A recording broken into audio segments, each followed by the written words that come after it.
గొడుగుల వ్యాపారమా అని తేలిగ్గా తీసిపారేకు. ఇదిగో మా ఊళ్ళో ఈ గొడుగులు ఎవరు వాడరు, అందరూ తాటా గొడుగులే వాడతారు. నా కెపాసిటీ నీకు తెలీదు.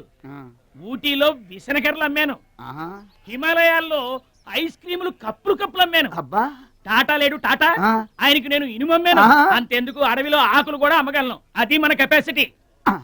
సుబ్రాయుడు అయ్యా, నేను ఎక్కడికి వెళ్ళేవారు కనిపించలేదు. వెళ్ళానండి. సర్లేగానే ఈ గడ్డి మోపు తీసుకెళ్ళి మా దొడ్లో పడేసేళ్ళు. ఈడెవడండి బాబు?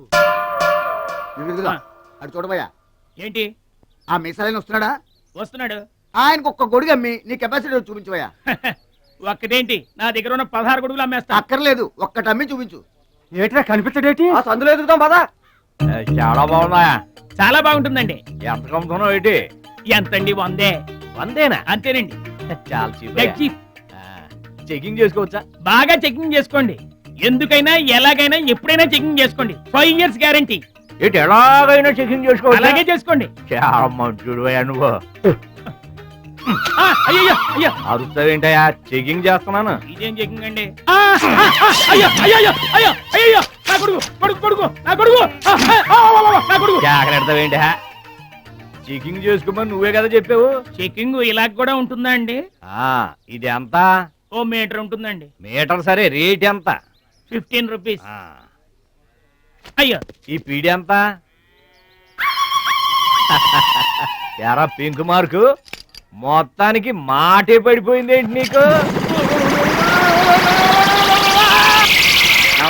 కొంటావా? వద్దండి. సరే ఒక సొట్టి. గడుగులు గడుగులు గడుగులు గొడుగు కావాలా? ఏమోడు పెట్టి మన పిచ్చేమో గొడుగు అమ్మపోయాడు, పిచ్చాడు అయిపోయాడు. ప్రతి సంవత్సరం నువ్వా? పాతికిస్తావా? పాతికేంటి? పాలా ఇస్తావా? పావలా ఏంట్రా? పోనీ ఊరికే ఇస్తా. ఏంట్రా నువ్వు ఉంది అంటే? అదేగా, అదే. నిన్ను చంపేస్తాను రా. ఇసుక బత్తాలు ఎత్తుతుంటే ఆడోళ్ళు ఇరగబడి చూసేవాళ్ళు. పిచ్చాయి బావా, పిచ్చా బాయ్. ఎడు may I come in sir? yes come in. ఏంటి ఇల్లంతా ఖాళీగా ఉంది? సామానంతా అద్దెకిచ్చారా? ఇల్లే అద్దెకిచ్చారా? కూర్చోడానికి కుర్చీ కూడా లేదు. అవును సార్, మీకు పేపర్ చదవటం అంటే ప్రాణం అనుకుంటాను. వచ్చిన మనిషిని పట్టించుకోకుండా మెయిన్ హెడ్డింగ్ నుంచి లాస్ట్ హెడ్డింగ్ దాకా లాస్ లేకుండా చదివేస్తారు. అవును సార్, నాకు డౌట్, మీరు చదువుతున్నారా బట్టి పడుతున్నారా? ఏంటి మాట్లాడరు? మీకు మాటలు రావా? Don't disturb me.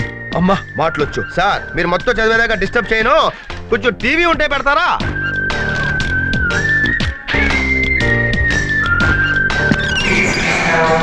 ఏంటిది? పక్కింట్లో టీవీ చూస్తారా? మన టీవీ లేదా? ఓహో, కరెంట్ ఛార్జీలు పెరిగే టీవీ కొనలేదా? అవును, ఇప్పుడు మీరు ఈ టీవీ చూడాలంటే ఏం చేస్తారు? ఊరికి ఎరుకుల ఛానల్ మారుస్తావు. నేనేం మార్చలేదు. టీవీ ఎక్కడ, రిమోట్ ఇక్కడ. అంటే వాళ్ళ కొన్న టీవీకి రిమోట్ మీరు కొన్నారా? లేదు, వాళ్ళ అబ్బాయి ఆడుకుంటూ రిమోట్ ఇక్కడ వదిలేసింది. అంటే రిమోట్ కూడా ఓసీయేనా? మీ ఖర్చుతో కొన్నది పేపర్ ఒకటే అన్నమాట. సార్ పేపర్ ఇవ్వండి సార్, పక్కింట్లో ఇవ్వాలి. రై, ఎవరు నువ్వు? ఆయన పేపర్ ఏం చదువుతుంటే డిస్టర్బ్ చేస్తావు? పేపర్ అయిందా? మీకు అలా చెప్పారా? పేపర్ కొనే మహానాది. అంటే పేపర్ కూడా కొనరా సార్ మీరు? రేయ్, 3 మానభంగాలు, 6 హత్యలు, 12 యాక్సిడెంట్లు. డిటెక్టివ్ నావల్ చదివినట్టు ఉంది. మీరు ఇచ్చే 50 పైసలు దిగి ఆ న్యూస్ ఎక్కువ. దీనికి 50 పైసలే ఎక్కువ. పోరాపో.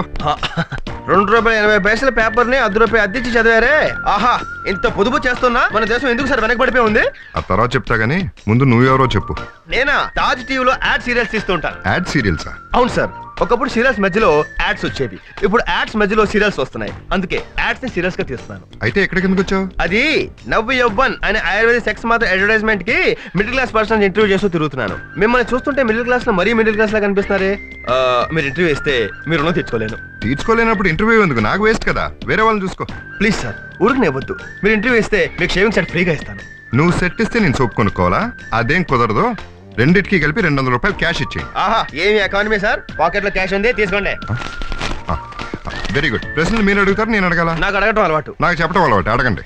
సంసారం, నరకం, సన్యాసం, స్వర్గం, పెళ్ళంటే వేస్ట్ ఖర్చు, భార్య అంటే పెద్ద లగేజ్, పిల్లలంటే అప్పులు, మనిషికి కావాల్సింది పొదుపు, చేయవలసింది మదుపు, మన తోడుండేది జీవిత బీమా, వెంటాడేది ఇన్కమ్ ట్యాక్స్, చూడకూడదు పెళ్లి చూపుల పిల్లని చూసి ఆనందపడేది, బస్ స్టాప్ లో ఆడపిల్లలు, ఖాళీగా ఉండకూడదు జేబు, ఖాళీ అయ్యే కొద్ది ఖర్చు పెరిగేది, కడుపు, తేలిగ్గా డబ్బు సంపాదించడం ఎలా? Match fixing. మీ అభిమాన నటుడు వీరప్పన్. వీరప్పన ఎందుకలా? కానీ ఖర్చు లేకుండా గత 14 ఏళ్లుగా 2 రాష్ట్రాలని పరిపాలిస్తున్నాడు కాబట్టి. ఆహా, పద్మనాభం గారు, మిమ్మల్ని అర్థం చేసుకోవడానికి ఆ కన్నడ రాజ్ కుమార్ కూడా సరిపోడు. ఆ పాదాలు ముందు పెడితే ఓ క్లోజప్ తీసుకుంటారు సార్. ఎందుకో? మా ప్రేక్షకులు కూడా దండం పెట్టుకుంటారు. పద్దు, ఒరే పద్దు, ఎలాగున్నావురా తమ్ముడు? హాస్పిటల్ పేషెంట్ అడిగినట్టు అదే అడగటం. సార్ ఎవరి వైద్య బృందం? మా రిలేటివ్స్. రే బామ్మర్ది, నార్త్ వైపు నిలబడి ఉన్నావు. వాస్తు ప్రకారం ఈస్ట్ వైపు తిరిగి మాట్లాడితే మంచిది. ఎవరికి మీకా? కాదు మనకే. ఎరా తిరుపతి బాగున్నావా? బాగున్నా. Tirupati suitable name. కొండ మీద తుండేసినట్టు ఎంత ముందు వస్తాడో ఎదవా. రాస్కెల్, నీ కళ్ళకి ఎలా కనబడుతున్నాను రా? లావుగానే కనిపిస్తున్నావు. చూడు నాన్న, వీడేమంటాడు? రే ఎవడ్రా నువ్వు? నా బిడ్డ నా ఇష్టం. అసలు అందరి దృష్టి తగిలి ఎంత అయ్యాడు. నువ్వు కామెంట్ చేస్తావా? Good, very good, nice face. అలాగే ఉండండి, క్లోజ్అప్ తీసుకుంటాను. గ్రాఫిక్స్ లో జిరాఫీ ఫేస్ కోసం వెతుకుతున్నాను. ఏరా?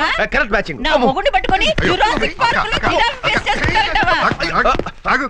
బావు వీకే అక్కే పవర్ఫుల్. వదలరా పర్వతం. చూడండి సార్. సర్లే పోరా, 200 థ్యాంక్స్. పోరా. అక్క అక్క ఏంటి ఇలా సడన్ గా ఊడిపడ్డారు? అది అసలు మేము ఎంత బాధల్లో ఇక్కడికి వచ్చామో తెలుసా బామ్మర్ది? ఏమైంది?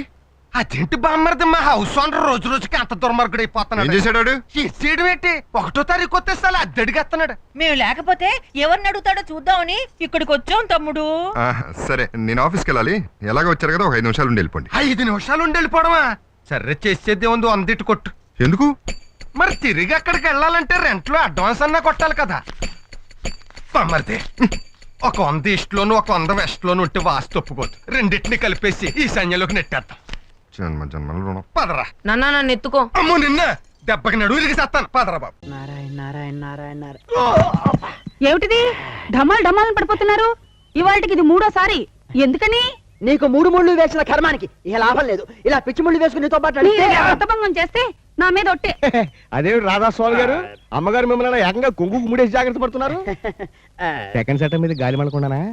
నా బొంద, నా మొహానికి సెకండ్ సెటప్ కూడాను. ఫస్ట్ సెటప్ తోనే వేగనగా చస్తుంటాను. అది సరే గాని ఏకాంబరేశ్వర గారు ఉన్నారా? వచ్చేస్తారు రండి. శ్రీకృష్ణ, వేణుగోపాల, త్వరగా రావయ్యా, వర్షం వచ్చేట్టుంది. ఏకాంబరేశ్వరాన్ని శ్రీకృష్ణ అని పిలుస్తున్నారేమిటి? అది అదో రకంగా. అది కాదయ్యా, ఏమండి? త్వరగా ఒక గోవర్ధన పర్వతం తీసుకురండి, నా స్వామి తడిసిపోకుండా. గోవర్ధన పర్వతమా? మార్కెట్ లో గోవర్ధన పర్వతాలు అయిపోయాయిట. గొడుగులున్నాయి, తెప్పిస్తాను. నువ్వు ఉండు. ఏడి అమ్మగారి గురించే టెన్షన్. నేను చెప్తాను కదా, ఏమీ లేదయ్యా. దానికి సాధువులన్నా స్వాములన్నా పిచ్చి భక్తి కదా. ఆ మధ్యనెవరో మధుర స్వాముల వారట. ఆయన వచ్చారు, ఆయన దగ్గర కృష్ణోపదేశం పొందింది. అంతే, అప్పటి నుంచి 24 గంటలు ఆ కృష్ణుడితోనే భ్రమ. ఆయనతో మాట్లాడుతుంది, పాడుతుంది, నవ్వుతుంది. ఒకటేమిటి, నా కర్మ కర్మ కర్మ కర్మ. అందుకోసమేనా ఇలా కొంగు ముడేసి జాగ్రత్తగా వెంట తీసుకొస్తున్నారు? అది ఇంకో కర్మ. అదేం కర్మ? చెప్తా. ఇప్పుడు మా పెళ్లి శుక్రవారం నాడు జరిగింది కదా. 22 శుక్రవారాల పాటు భర్తను కొంగు ముడేసుకుని తిప్పితే ఆ దాంపత్యం 100 ఏళ్ల పాటు శోభాయమానంగా వర్ధిల్లుతుందని ఎవరో చెప్పి తెచ్చారట. అప్పటి నుంచి శుక్రవారం ఇలా ముడేసుకుని వెంటేసుకుని చంపేస్తోంది. ఏమండి, మనం ఇక్కడ ఎంతసేపు ఉంటాం? ఎందుకుట? వెంటనే రేపల్లి వెళ్ళాలి. ఏమిటో ఎందుకో స్వామి ఒకటే మన్ను తింటున్నారట. అలా తింటే లివర్ దెబ్బ తినిపోదండి. అలా తిందమ్మా. మన్ను తినంగానే శిశువునో ఆకుంటిలో వెరినో అని తనే తేల్చి చెప్పేశాడు. ఏమీ లేదు, సోమవారం శుభ్రంగా ఉన్నారు. నేను ఇప్పుడు ఎక్కడి నుంచి వస్తున్నాను. మీరు లోపలండి, ఏకాంబరేశ్వరం వచ్చే టైం. పద రండి. బాబా, కొంతమంది సినిమా యాక్టర్లు షూటింగ్ ఉన్నా లేకపోయినా ఇగ్గెట్టుకుని మేకప్ వేసుకుని పెద్ద డిమాండ్ ఉన్నట్టు బిజీగా తిరుగుతారు. నిజమేనా? ఇప్పుడు నన్ను చూసి ఆ ప్రశ్న ఎందుకు వేయాల్సి వచ్చిందిరా? ఏం లేదు బాబు, తమరు ఇలా నల్ల కోట్ వేసుకుని పొద్దుగాలే టెన్షన్ గా కోర్టుకెళ్ళి అక్కడ బయట చెట్ల కింద బల మీద కూర్చుని సాయంకాలం టెన్షన్ గా ఇలా వచ్చేస్తుంటే చూసే వాళ్ళందరూ వచ్చి వీరికి ఇంత ప్రాక్టీసా అని.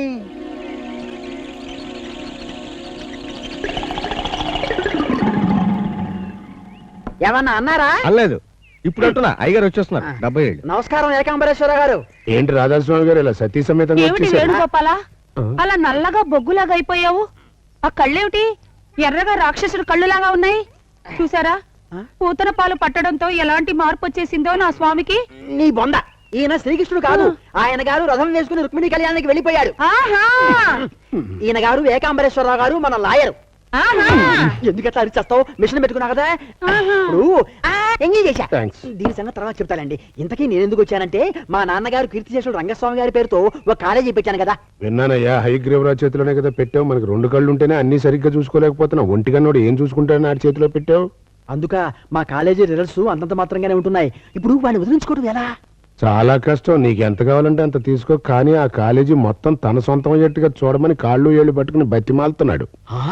నల్ల డబ్బు ఉంది కదా అని వాడి పేరు పెడితే హారిపేనుగా. ఇప్పుడు ఇంకా కాళ్ళు పట్టుకునే ఉన్నాడా, వదిలేశాడా? నేనెందుకు వదలనిస్తాను? 50,000 చేదా? ఇదిగో, వాడేమో వెనకాతల ఉండి గోతులు దవుతున్నాడా, నువ్వేమో ముందుండి సహాయం చేస్తున్నావా? ఇది చాలా అన్యాయం ఏకాంబరం. నేను లాయర్నయ్యా, అవసరమైతే కాకిని చూపించి కొంగని వాదించి నమ్మించి డబ్బు తీసుకునే గోత్రం నాది. శ్రీకృష్ణ వేణుగోపాల ఇది అన్యాయం స్వామి. సత్యభామకి పారిజాతం, రుక్మిణికి తులసి మొక్కన్నా. ఏమండి మీరు లాయర్ కదా, రుక్మిణీదేవికి కూడా పారిజాతం ఇప్పించరా? అలాగే చూడు రాధాస్వామి, నేను చాలా సెంటిమెంట్ ఉన్న దుర్మార్గుండయ్యా, నీకు న్యాయం జరిగేట్టుగానే చూస్తా. కాకపోతే ఆడు 50,000 ఇస్తానంటున్నాడే. 50,000 నేను ఇస్తాగా. నువ్వు కూడా 50,000 అంటే ఏమండి త్వరగా ఆయన ఇచ్చింది మీరు పుచ్చుకొని రుక్మిణీదేవికి న్యాయం చేకూర్చరా? అలాగేనమ్మా, నీకు అలాగేనయ్యా. ఆవిడ ముఖం చూసి ఆ 50,000 ఖాయం చేసుకో. థ్యాంక్స్. కాకపోతే నేను చక్రం తిప్పుతూ వెనకాల ఉంటాను. నువ్వు ఆ ఒంటికన్నుడి దగ్గరికి వెళ్ళి ఏమీ తెలియనట్టు అసలు ఈ కాలేజీ ఎట్ట ఎందుకుంది, దీని కథ ఏంటి, కమామిషి ఏంటి అని జాగ్రత్తగా రాబట్టు. వెళ్ళు. అలాగే లేవే, రుక్మిణికి కూడా పారిజాతం ఇస్తా అన్నారు. పద వస్తా. తెలుగువన్ రమ్మంది తెలుగువన్